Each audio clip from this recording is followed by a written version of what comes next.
Philippine Coast Guard ship na BRP Cabra, kinuyog ng sandamakmak na barko ng China. Makikita sa satellite image na ibinahagi ni Ray Powell, 8 barkong Chinese Coast Guard at 14 Chinese Maritime Militia laban sa isa ang nasa paligid ng Bao de Masinloc. At ang malaking bad news, tila nagsisimula na ang China sa pagtambak nila. Tapos wala pa din ang US Navy, papunta pa lang sila. Nag-deploy na naman ng Philippine Coast Guard ng additional ship. Ang kaso anong laban ng Pilipinas sa 22 na total na barko ng mga Chinese. Tapos may kumpirmasyong papunta na ang Fujian aircraft carrier ng China sa West Philippine Sea. Patay na talaga tayo ngayon. Babala ni Associate Justice Antonio Carpio sa AFP, kung hindi pa lalabanan ng Pilipinas ang China, magiging kontrolado na nila ang buong South China Sea including o kasama ang West Philippine Sea. Dagdag pa ni Carpio, sinungaling yung mga Chinese. Hindi nila yung gagawing nature establishment. Gagawin nila yung military base. Launching pad ng mga ballistic missile at fighter jet ng PLA Air Force.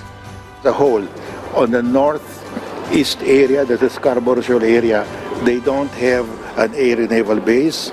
Their fighter jets cannot operate in that area.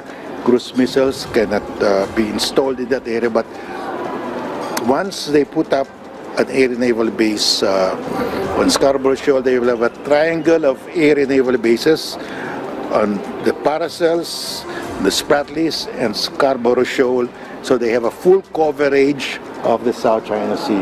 Kung nagsisimula na ang China sa pagtatambak, ang pinakamaapektuhan ay Filipino fisherman. Milyong-milyong mangingisda ang mawawalan ng kita. Maapektuhan rin ang supply ng isda na posibleng kamahal ng presyo nito. Kailangan na gumawa ng hakbang ng AFP. Hindi yung Philippine Coast Guard lang yung papasugurin nyo.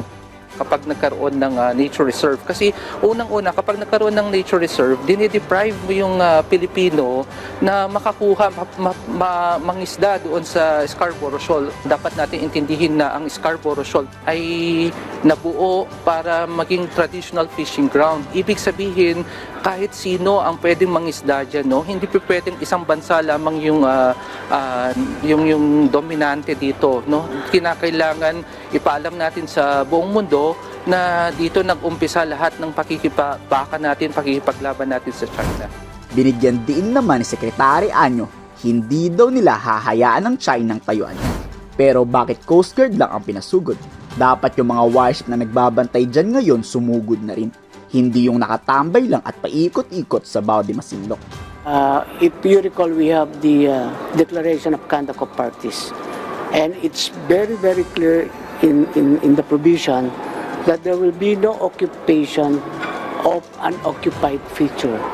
So putting, structure and people there is tantamount to occupation. And we will not allow that. Wala pa naman daw kumpirmasyon kung nagtatambak na ang China, kaya hindi pa daw aatake ang Pilipinas. Plano ng China tayo daw ang unang sumugod, kaya hindi daw kakagat ang Pilipinas sa pautot ng Chinese. We will not play to the narrative of China. This is what they want, for us to react, overreact, and then they can have the justification to use their PLA and practically turn the narrative around against us. So we will not play to that kind of ploy. We continue to follow our policy. We don't want to escalate. Akala siguro ng Pilipinas nagloloko ang China Ngayon tila nagtatambak na talaga sila, bakit ang babagal nilang magdesisyon. Kayo, kung kayo ang tatanungin, dapat na ba tayong sumugod? O wag muna daw? Komento sa baba ang inyong saloobin.